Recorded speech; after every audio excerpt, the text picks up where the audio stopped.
नमस्कार मित्रांनो, तुमचे स्वागत आहे आपल्या चॅनलवर सुमित कुमार एज्युकेशन प्लॅटफॉर्मवर।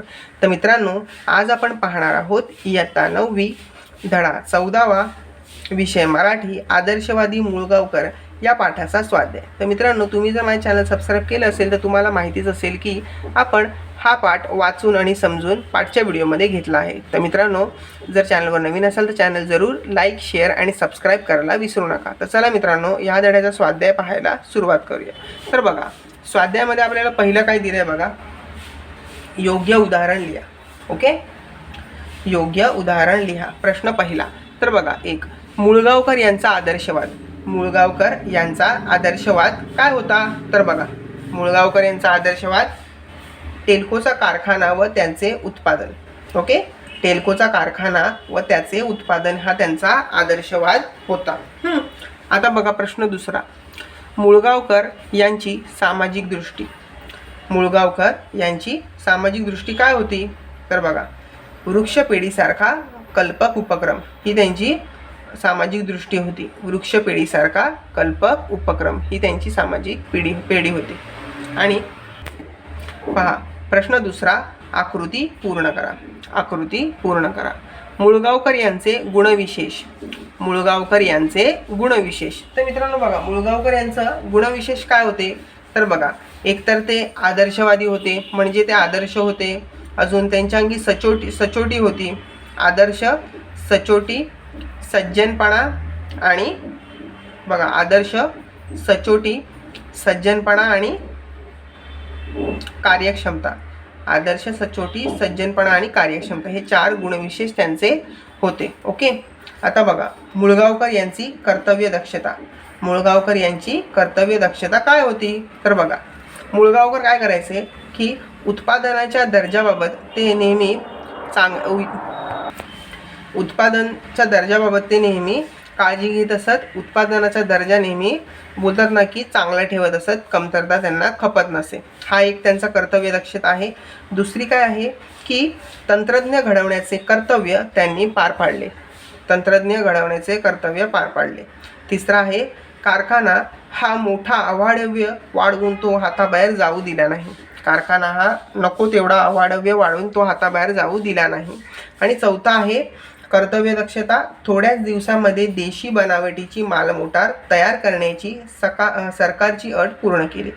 थोड्याच दिवसामध्ये देशी बनावटीची मालमोटार तयार करण्याची सरकारची अट त्यांनी पूर्ण केली। ओके, तर प्रश्न तिसरा आता पाहूया। प्रश्न तिसरा काय आहे बघा जरा, खालील उदाहरणे दिली आहेत, त्या उदाहरणांवरूनच मुळगावकरांच्या व्यक्तिमत्वाचे तुम्हाला जाणवलेले पैलू लिहा। ओके, तर मुळगावकरांनी केलेले सामाजिक कार्य। मुळगावकरांनी केलेले सामाजिक कार्य। ओके, तर बघा, ह्याच्यामध्ये त्यांचे कुठले गुण आहेत? तर एक तर बघा, अनुकंपा आहे। ओके, अनुकंपा, सहानुभूती आणि मूलभूत सुधारणांवर भर देणे। ओके, सहानुभूती आहे आणि मूलभूत सुधारणांवर भर देणे। ओके, आता प्रश्न काय आहे बघा, आदर्श कारखान्यासाठी मुळगावकरांनी घेतलेले निर्णय। आदर्श कारखान्यासाठी मुळगावकरांनी घेतलेले निर्णय काय आहे बघा ह्यांचे निर्णय? तर बघा, गुणवत्ता सुधारण्यासाठीचा प्रयत्न। दुसरा आहे दूरदृष्टी आणि तिसरा आहे आदर्शवाद। परत, गुणवत्ता सुधारण्यासाठीचा प्रयत्न, दूरदृष्टी आणि आदर्शवाद। ओके, हे घेतलेले त्यांचे महत्त्वाचे निर्णय आहे। आता बघा पुढचा प्रश्न चौथा आहे, वैशिष्ट्य लिहा। ओके, वैशिष्ट्य लिहा। तर आपल्याला 4 इथे टिपा दिलेल्या आहेत, त्या आपण करूया। तर बघा, पहिला काय आहे? तर लंडन येथील स्थापत्य विषयाची पदवी। लंडन येथील स्थापत्य विषयाची पदवी। तर बघा मित्रांनो, लंडनमध्ये पदवी परीक्षेच्या अभ्यासक्रमामध्ये पुस्तकी शिक्षण होतेच, पण त्यामध्ये काय होतं की शिवाय प्रत्यक्ष कारखान्यामध्ये काम करावे लागे आणि मगच पदवी मिळत असे। हे वैशिष्ट्य आहे। लंडन येथील स्थापत्य विषयाची पदवी कशी भेटायची? तर लंडनची पदवी परीक्षेचा अभ्यासक्रम पुस्तकी होताच, पण त्याचबरोबर काय आहे, कारखान्यात काम करावे लागे आणि मगच आपल्याला पदवी मिळत असे। हे त्याचे वैशिष्ट्य आहे। आता बघा, टेल्कोचा पुण्यातील कारखाना। टेल्कोचा पुण्यातील कारखाना, तर याचं वैशिष्ट्य काय होतं? तर बघा, उत्पादन आणि व्यवस्थापन या दोन्ही दृष्टींनी कारखाना पहिल्या दर्जाचा आहे, हा लौकिक मिळाला. ओके, उत्पादन व व्यवस्थापन या दोन्ही गोष्टींमध्ये कारखाना हा अव्वल आहे, चांगला आहे, हा लौकिक मिळाला. ओके, आता प्रश्न तिसरा ई, टेल्कोची परंपरा. टेल्कोची परंपरा काय आहे तर बघा, टेल्कोची परंपरा अशी आहे की बोलतात ना की सर्व दर्जाचे व्यवस्थापक कारखान्यामध्ये रोज फेरी मारत असत. ही टेल्कोची परंपरा आहे. सर्व दर्जाचे व्यवस्थापक कारखान्यामध्ये रोज एक फेरी मारत असत, ही टेल्कोची परंपरा आहे होती. प्रश्न चौथा ई, टेल्कोची मालमोटार. टेल्कोची मालमोटार. तर बघा, टेल्कोची जी मालमोटार आहे ती पहिल्या दर्जाची बनली व त्यात सतत सुधारणा सुद्धा होत गेली. टेल्कोची मालमोटार पहिल्या दर्जाची बनली म्हणजे उत्तम दर्जाची बनली व त्यात सतत सुधारणा होत गेली, हे वैशिष्ट्य आहे. तर पहा प्रश्न पाचवा काय आहे, खालील वाक्यातील अधोरेखित शब्दांचे विरुद्धार्थी शब्द लिहून अर्थ न बदलता वाक्य पुन्हा लिहा. म्हणजे जो हा शब्द आहे त्याचा विरुद्धार्थी शब्द लिहायचा आहे, पण वाक्य काही आपल्याला चेंज करायचं नाही. ओके, तर बघा प्रश्न पहिला अ काय होता, मुळगावकर आहे, मुळगावकर अबोल प्रवृत्तीचे होते. ओके, मुळगावकर हे अबोल प्रवृत्तीचे होते. तर अबोल, अबोल याचा विरुद्धार्थी शब्द काय होईल तर बोलका. ओके, अबोल म्हणजे कमी बोलणे किंवा न बोलणे आणि बोलका म्हणजे जास्त बोलणारा किंवा सारखा बोलत राहणारा माणूस. ओके, तर मुळगावकर हे बोलक्या प्रवृत्तीचे होते, हे याचं उत्तर येईल मित्रांनो. ओके, तर प्रश्न आ, मुळगावकर पदवी घेऊन आले तेव्हा भारतामध्ये मंदीची लाट होती.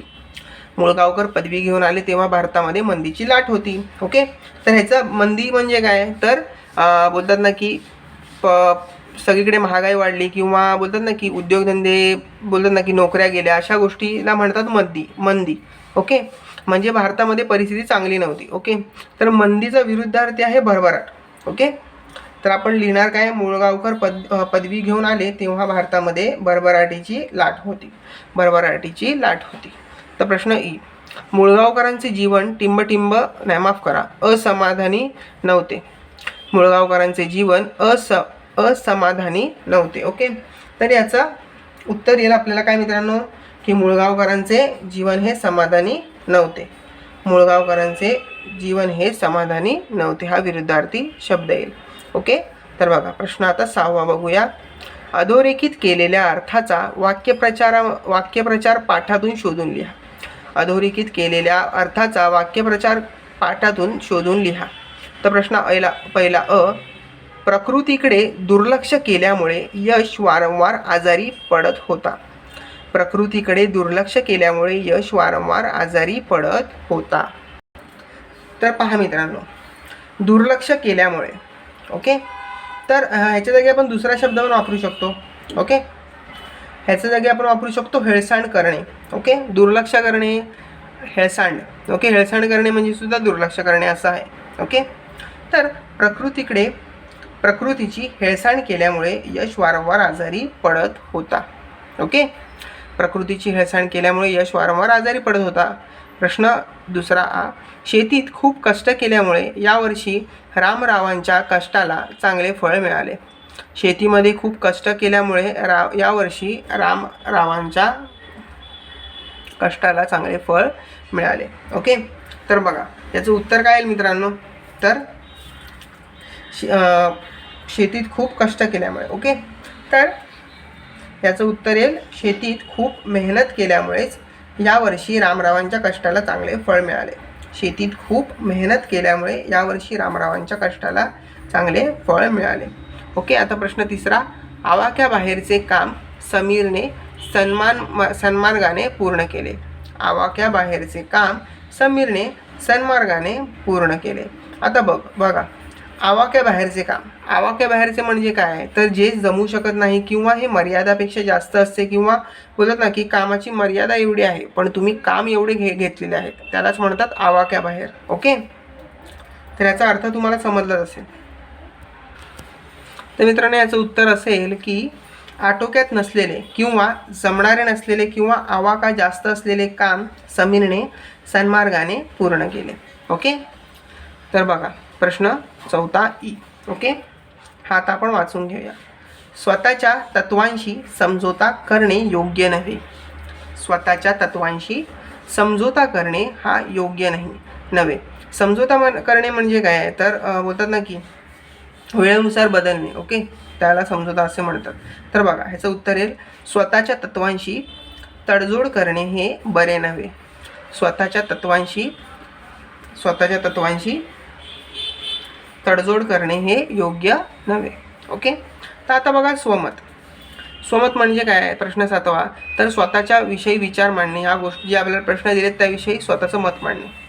तर प्रश्न पाठात उल्लेख असलेल्या चीनी म्हणीतील विचार तुमच्या शब्दात स्पष्ट करा. पाठामध्ये उल्लेख असलेल्या चीनी म्हणीतील विचार तुमच्या शब्दात स्पष्ट करा.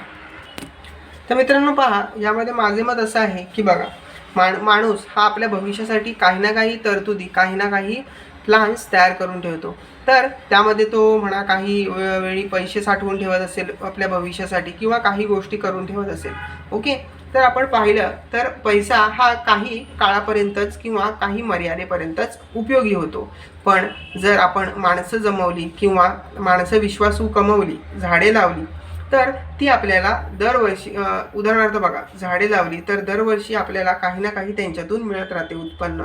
उदाहरणार्थ फळे म्हणा, फुलं म्हणा, लाकूड म्हणा, या गोष्टी झाडांपासून आपल्याला नेहमीच मिळत राहतात. आणि झाड हा दरवर्षी नियमितपणे फायदा देणारा असा वृक्ष आहे. तर मात्र झाडांचा कधी कधी बोलतात ना की किती फायदा घ्यायचा हे माणूसच ठरवत असतो. म्हणूनच माणूस हा बोलतात ना की चांगल्या पद्धतीने घडायचा असेल तर त्याला स्वतःच्याच गोष्टीमध्येच फायदा करून घ्यावा लागतो. ओके, शिवाय बोलतात ना की ह्या गोष्टीचा त्याच्या कुटुंबाला सुद्धा फायदा होतो. ओके, आणि बघा आणि त्या व्यक्तीचा अखंड समाजाला सुद्धा फायदा होतो. म्हणून पैसे हे साठवून ठेवण्यापेक्षा बोलतात ना की झाडे झुडपे लावली आणि बोलतात ना की तरच त्या माणसांना त्या झाडांचा उपयोग होणार आहे. पण त्यापेक्षाही जर आपण उत्तम माणसे घडवली तर त्याचा उपयोग समाजाला होणार आहे, पुढच्या पिढीला होणार आहे. म्हणजेच माणसे तयार करणे हा मानवी समाज घडवण्याचा मार्ग आहे. तर मित्रांनो, चीनी म्हणीने हेच समजवलेले आहे आपल्याला. तर चला दुसरा भाग वाचूया. दुसरा प्रश्न, टेल्कोच्या मालमोटारीच्या ड्रायव्हरशी संवाद साधण्यामागे मूळगावकरांचे कोणते हेतू असावेत असे तुम्हास वाटते. तर बघा मित्रांनो, जेव्हा आपले बोलतात ना की मूळगावकर आपल्या कंपनीत असायचे तेव्हा ते मोटार ड्रायव्हरला भेट द्यायचे. ओके, जर मोटार दिसली तर त्यांच्या कंपनीत. तर मालमोटारीचा ड्रायव्हर हा विविध देशांमध्ये फिरत असतो. ओके, कधी बोलतात ना की उदाहरणार्थ बघा जो ड्रायव्हर असतो त्याला सगळीकडून प्रवास करावा लागतो. त्याचे मार्ग वेगवेगळे असतात. ओके, उदाहरणार्थ डोंगराळ भागातला मार्ग, खडतर मार्ग असतात. ओके, दलदलीचे प्रदेश असतात, वाळवंटी प्रदेश असतात. अशा वेगवेगळ्या प्रदेशातून त्यांना ड्रायव्हिंग करावी लागते. तर त्यावेळी काही मालमोटारीला बोलतात ना की त्यामध्ये काही प्रॉब्लेम येतो का किंवा त्यामध्ये काही अडचणी येतात का चालवण्यासाठी, ह्या गोष्टी समोर येतात. तर मित्रांनो, हे मूळगावकरांच्या मनात येत असे. तर त्यामुळे मित्रांनो, अशा वेळी जर काही अडचणी निर्माण होत असतील का, मोटारीच्या स्वरूपामध्ये काही उणीवा त्रुटी राहिल्या आहेत का, अशा प्रश्नांची उत्तरे ड्रायव्हरशी संवादातूनच मिळू शकतात. आणि गाडीत काही जर त्रुटी असतील तर त्या सुद्धा दूर करता येतात. आपली मोटार ही अधिक उत्तम असावी आणि त्यामध्ये काही दोष नसावे, या सर्व कारणांमुळेच टेल्कोच्या मालमोटारीच्या ड्रायव्हरशी मूळगावकर यांनी संवाद साधला असावा. ओके, तर मित्रांनो, आपण ह्या धड्याचा स्वाध्याय पाहून घेतला आहे. तर तुम्हाला ह्या धड्याचा स्वाध्याय कसा वाटला मला कमेंट्समध्ये नक्की लिहून पाठवा. तुम्ही जर चॅनलवर नवीन असाल तर चॅनल लाईक, शेअर आणि सबस्क्राईब करायला विसरू नका, जेणेकरून येणारे सगळे नवीन व्हिडिओ तुम्हाला प्रथमतः पाहायला मिळतील. ओके, जर मित्रांनो तुमचा कोण मित्र नवीनच 10वीला गेला असेल तर त्यालासुद्धा आपले चॅनल जरूर सबस्क्राईब करायला सांगा आणि शेअरसुद्धा करा, जेणेकरून त्याला 10वीचा अभ्यास करायला मदत होईल. ओके, तर मित्रांनो, तुमच्या मित्रांना सुद्धा जरूर चॅनल आपले शेअर करा. तर व्हिडिओ पूर्ण पाहिल्याबद्दल धन्यवाद. तोपर्यंत भेटूया असे नवीन व्हिडिओ घेऊन, कविता, धडे घेऊन, त्यांचा स्वाध्याय घेऊन आपल्या यूट्यूब चॅनलवर. तोपर्यंत मित्रांनो, बाय बाय. काळजी घ्या आपली.